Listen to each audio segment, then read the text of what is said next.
Hello everyone, and welcome to another video. Star Trek. When I was a young kid, I was a big sci-fi, space, NASA kind of nerd. Star Wars, Star Trek, Babylon 5, Stargate, Battlestar Galactica, Firefly, and a few others that I can't think off the top of my head right now. But as a kid, Star Trek was probably the biggest one for me. I was a big Star Wars fan too, but Star Trek was a little closer to home. Whereas Star Wars was in a galaxy far, far away a long time ago, Star Trek was sometime in the future or Earth's future. The idea of being able to warp space in order to travel through the stars had always inspired me. The biggest ones I can remember when I was a kid was Voyager and I think Deep Space Nine. I then would go back and watch things like The Next Generation and the original series. But anyway, I'll always be a big fan of Gene Roddenberry's Star Trek. Not so much of a big fan of Alex Kurtzman's Star Trek, but that's a completely different can of worms I'm not going to open. Of course, being young, I had plenty of time to think up of all kinds of stories. Some were pretty lame, others actually had some promise. But the biggest one I remember when I was young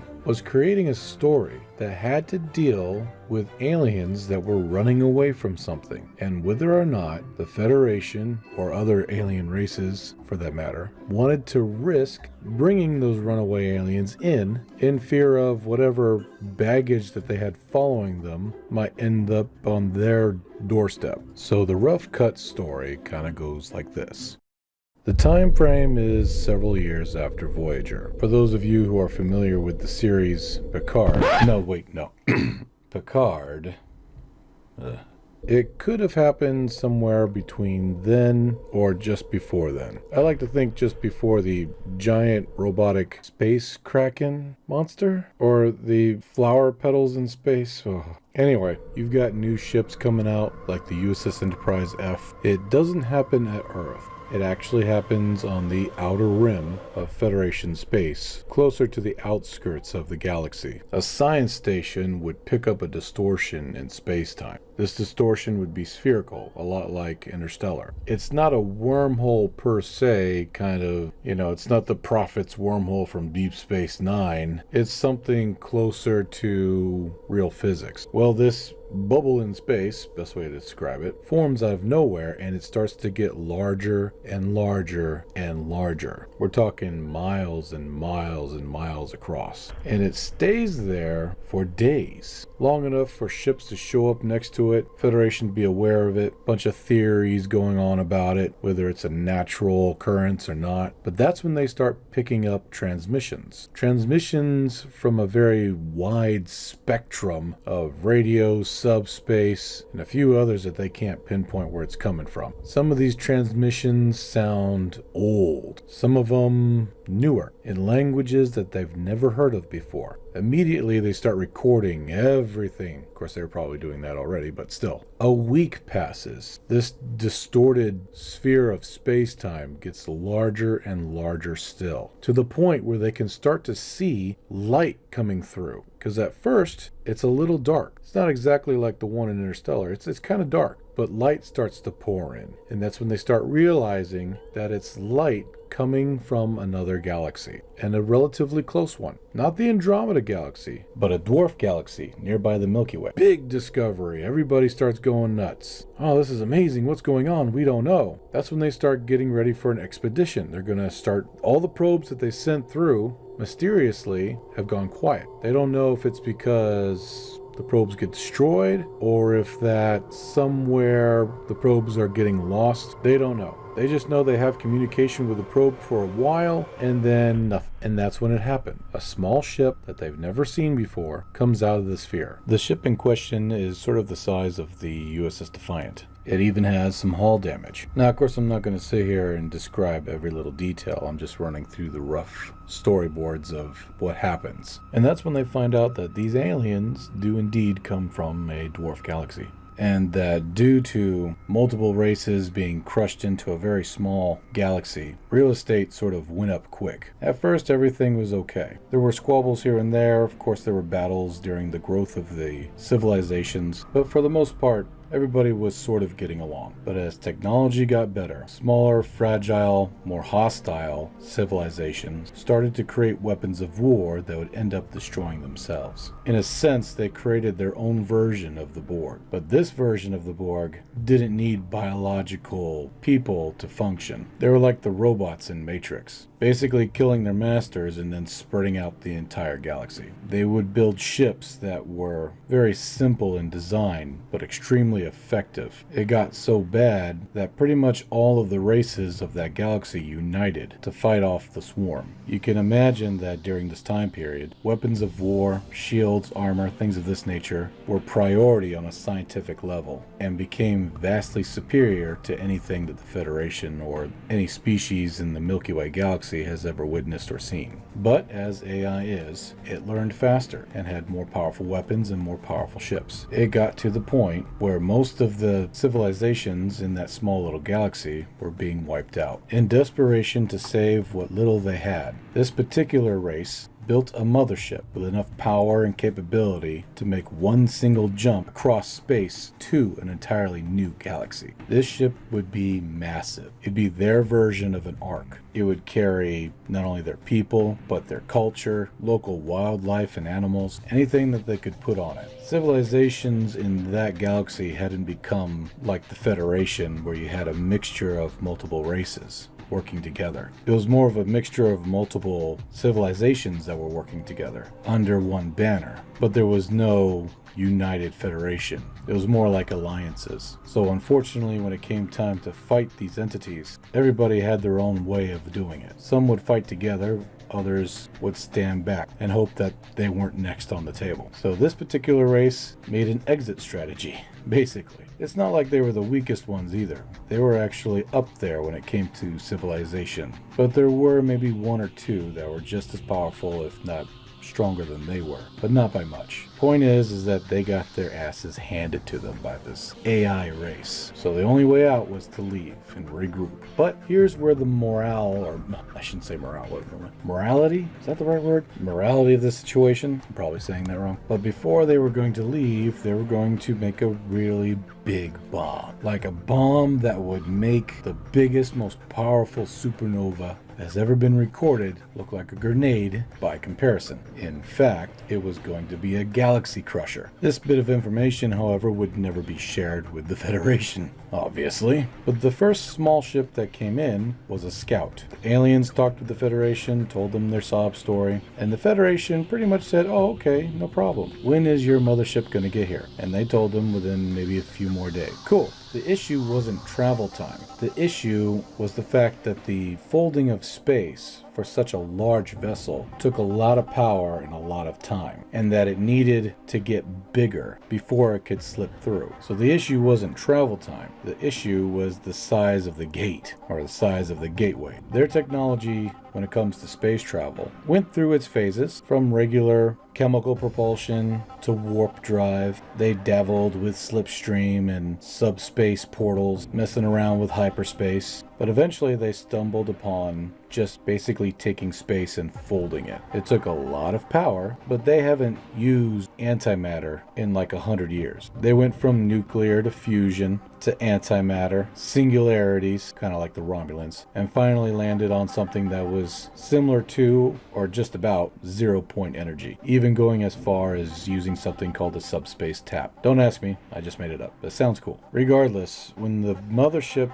finally was able to move through the folded space gate, it was colossal. It was so big. It wasn't stupid big. We're not talking Death Star, okay? But it could definitely give it a run for its money. It was huge. It was so big that the architects had to design the ship knowing that eventually at some point, because of its mass, it would start generating its own gravity. But it looks very cool. In my art and design, I've drawn it a couple of times already. It looks really nice. But it's still very much a desperate attempt for an entire civilization, or what's left of it, to survive. And just before this folded space bubble folds or unfolds, or closes, collapses, however you want to say it, behind the mothership, a very, very bright light shines. So bright, it's like It's as if the sun showed up for a split second before it finally closes. Nobody really thinks about it that much, but everything's being recorded. And only later, like a series or so later, they start finding out that something's kind of fishy going on. They, of course, wouldn't be able to see it using their telescopes, that the cluster galaxy that these aliens came from now has a big hole in it from an explosion that's like 1,000 times bigger than the biggest supernova you've ever seen. Because, you know, light travels so fast, it'd be 100,000 years plus, maybe 2, 3, I don't know, before they even see it. Million? I don't know. But they'll find out later, all the recorded data and everything, that the star that was visible within the folded space appeared to have exploded. Let's just say that. Anyway, so this mothership, this Ark, and the civilization that's on board her is now considered an endangered species. They are the last of their kind. Up underneath of this mothership is something like 100 different battleships that are all folded up underneath of the battleship, or excuse me, up underneath of the mothership. It's like the last remnants of their military might. Inside of the mothership, they have rainforests, deserts, tropical conditions, islands, night and day cycles. Parts of the mothership can become transparent, allowing natural light to come in. It's meant as an ark, and it holds millions and millions of people. Civilization-wise, that's not a lot, especially when this Earth alone has 8 billion people on it, and you're only able to get millions and millions of people. That's a hefty chunk of people missing. It's not good. They've been through a lot. The Federation, of course, do their best to make friends with these new aliens, lending them as much aid as possible, even going as far as scouting habitable worlds for their civilization to start over. And of course, the alien civilization from the other galaxy is extremely grateful. And it seems like they're very easy to get along with as well. At this point, the Federation doesn't really know that there's almost 100 battleships tucked underneath this ark. And of course, the alien civilization is not going to tell them because it's classified on a need-to-know basis, and they don't need to know. There'd be many within the Federation that would think that this is a really bad idea to house potential aliens that might have a lot of baggage and a horrible past following them. Not only that, but it was obvious that the aliens coming from another galaxy was withholding a lot of information. There were many issues that they would beat around the bush, only tell half of the truth, or flat out say that they weren't going to give them or tell them anything about it. And then there would be plenty of people inside the Federation that would see technology that these aliens have and encourage everyone around them to try to befriend them and open up trade as well as research treaties in order to help acquire or quickly advance the Federation's own technology. Now, the problem is that the mothership used up pretty much everything that it had just getting to the galaxy. So it wasn't going anywhere anytime soon. It was going to be stuck pretty much on the outskirts of Federation space. As we all know, other races like the Klingons and Romulans have their spies everywhere and are very, very, very aware of what's going on. As a matter of fact, the aliens that come from another galaxy might actually be so far on the reaches of known Federation space that the question would have to be asked, are they actually still in Federation space? Or is it more of a neutral territory? Maybe even a part of space that's still being ironed out as to whose it belongs to. Regardless, there's a lot of talks that go on. Romulans wanting to meet the newcomers, Klingons wanting to meet the newcomers, plenty of people that are in the Federation but are not exactly big fans of the Federation working, trying to get their hands on what's new. So what ends up happening is that there's a squabble. Now, while the Romulan Star Empire might have lost their homeworld, they're still an empire. Losing their homeworld was a big political hit, but for the most part, they're still a very dangerous and strong empire. And let's not forget about the Klingons. They're just itching for a reason to fight somebody. Now it seems like the Federation is hoarding this treasure trove of knowledge and power from another galaxy and keeping it to themselves. And it doesn't really go over very well. Right now, the major powers that be, outside the Federation, see an easy target. All they know about is this ark that came from another galaxy. That's it. Yeah, it might have some defensive capabilities, but in the face of thousands of ships, they would have no choice but to hand over over their tech. And what's the Federation going to do? They're already spread too thin. There's a lot going on right now in this Federation. They're spread real thin. They've got a lot going on. Seems like there's somebody getting into trouble at any given moment. Not a great time for the Federation. They're just holding on. So somewhere down the line of the story, there is a large fleet. And it might even be that the Klingons and Romulans have come together for a temporary truce for a common goal, believing that the Federation is hoarding this treasure trove from another galaxy. That it's not right, it's not fair, that they deserve it just as much as the Federation or anybody else does. And if they have to, they'll take it. In a nearby star system where most of the Federation fleet is hanging out, a very strategic area, and this is of course after diplomacy has completely collapsed. The Federation have told the other races that no, leave these guys alone. We're not going to let you bother them, bully them, and we'll do what we can to protect them. It ends up being a standoff between a very large Romulan Klingon fleet. And of course, the Federation is trying its best here. There's only maybe 100 ships on the Federation side versus 1,000 on the other side. It's not looking good. And the Federation looks upon their new friends and asks them, is there anything you can do to help? Because if you don't, they're going to be at your doorstep. That's when one of these battleships undock from up underneath of the mothership, and they fall outwards, down. And as it's falling out, the back end opens up.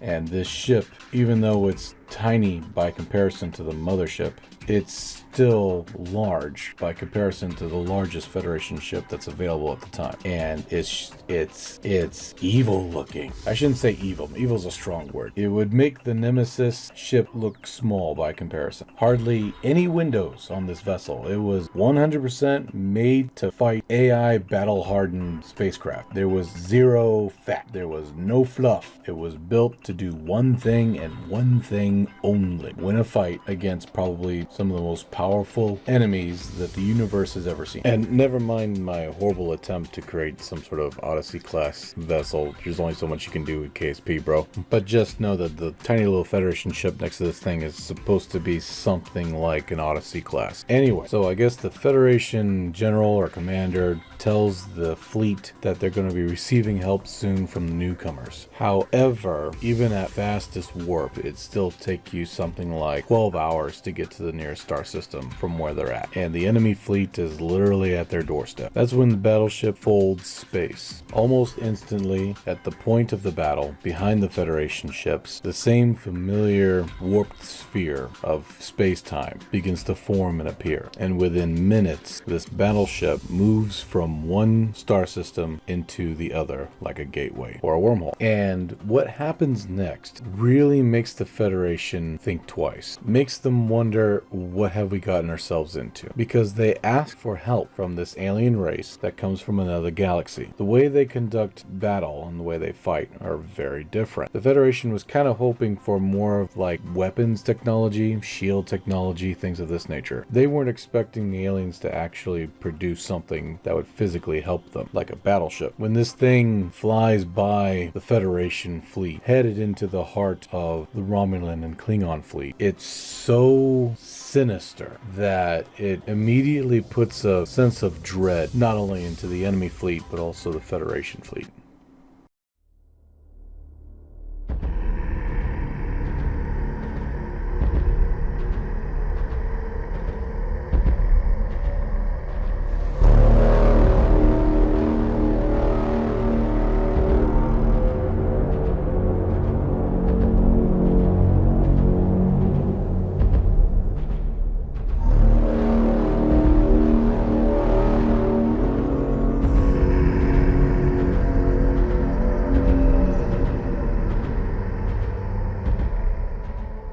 The captain of the battleship puts out a fleet-wide message saying the enemy's been acquired, commencing attack. Its shields go up, and its shields aren't spherical. It's almost like invisible plates of armor in a bunch of different little areas, solid as a wall. At this point, Federation ships realized that their warp engines were no longer functioning, that the battleship had produced some sort of interference, keeping the enemy fleet from being able to warp away. It then proceeds to unload an almost unfathomable amount of weaponry from all four sides of its chest or hull. Each one of these blue torpedoes are intelligent, able to zigzag and move and change direction very quickly. They fly outwards for a little while before turning in onto the enemy fleet. And these are really big torpedoes. These aren't your Enterprise torpedoes. These torpedoes are massive, massive mobile warheads. They could easily be anywhere between 50 to 60 feet in length. Something of that massive at that speed with that kind of weaponry slams into a shield. You're talking a lot of damage. More than likely, if you're lucky, your shield will go down. However, the second hit will probably finish you off. And since this thing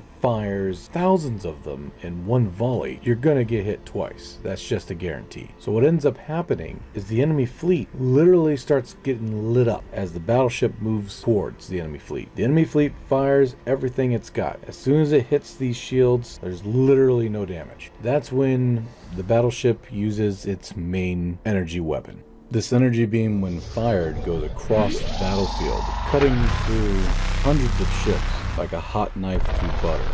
And that's not the most terrifying part. The terrifying part is that it only takes maybe a couple of seconds, 10, 15 seconds max, before it's able to fire again. This is thanks due to the fact that it has a power core that's based off of zero-point energy technology. At first, the Federation ships are stunned. They don't engage, they really don't know what to do other than to stay out of this thing's way. After a few more devastating assaults, it's clear that the enemy fleets of Romulans and Klingon are desperately trying to get away, but they can't. They go full impulse, it doesn't matter. The weapon catches up to them, no problem. Finally, one of the captains speak up. Hold your fire, hold your fire, hold your fire, hold your fire, damn it. But the alien vessel does not stop. Its shields are up, its communications have gone dark. The way that the alien people have learned how to fight against an enemy that can use your communications against you differs greatly from being able to, in real time, coordinate using some form of subspace communications. The way they coordinate's a lot different.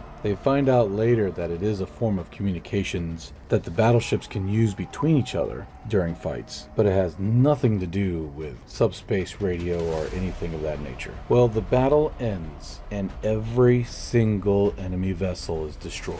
Thousands of ships, perhaps even millions of lives, gone, wiped out, nothing left except a field of debris. The ship then turns around and faces the Federation fleet. Its guns are still hot, its shields are still up, and for a minute the Federation fleet, their hearts skip a beat. That's when the guns go down and the shields go down, and the most cold, most unforgiving words are spoken by the alien captain.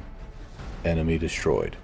It's at this pivotal moment that the Federation realizes what they have on their hands. It could either be salvation, an answer to all their problems, or a ticking time bomb that could go off at any second if the Federation no longer becomes useful, because obviously the Federation isn't even a threat. This opens up possibilities of storytelling that is just limitless. Where do you go from here? Who do you talk to? How do you proceed with negotiations? What will the Klingon and Romulan empires do now? One ship wiped out their entire fleet. Are they going to run? Are they going to revolt or get revenge? Blame the Federation? So many delicious possibilities for storytelling is right there. Will the enemy that these aliens were running away from find them and threaten the entire Milky Way galaxy? Who knows? That will have to be a story for another time. Until then, thank you so much for watching. I know this has been just a boring Star Trek fan lore concept, but there you go.